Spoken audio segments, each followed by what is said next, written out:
بسم الله الرحمن الرحيم. اللهم صل وسلم وبارك على سيدنا محمد. دوس لايك واشترك في القناة وما تنسوش الشير وابعتولي أحلامكم زائد الحالة الاجتماعية. ومعانا حلم من أم عبد الله متزوجة. حلمت إني أخي المسافر تزوج عروسة مشلولة.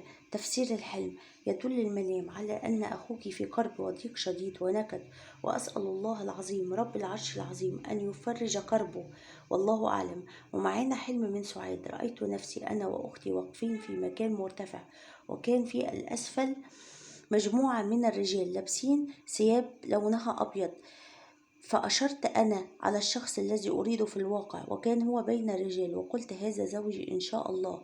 وكنت سعيدة ومبتسمة. قالت أختي: لا، وجاء في بالي اسم ناصر. تفسير الحلم: يدل المنام على الزواج من هذا الشخص وانتصار على أعداء لك، كما يدل المنام على موافقة الأهل بعد رفض سنوات، والله أعلم. ومعانا حلم من سعاد عزباء.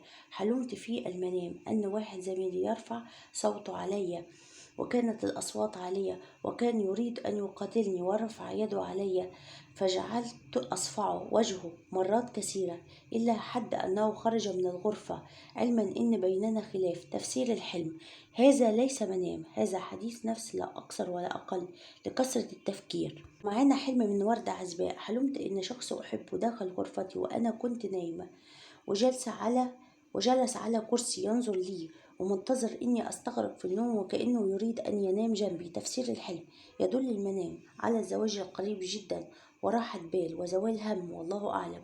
ومعانا حلم من حنين عزباء. حلمت إن حبيبي مسك إيدي أمام ناس كثيرة، وأنا كنت مستغربة من فعله. تفسير الحلم: يدل المنام على الزواج القريب جدا من هذا الشخص. وأسيبكم على خير، وبعتولي أحلامكم. سبحانك اللهم وبحمدك، أشهد أن لا إله إلا أنت، أستغفرك وأتوب إليك.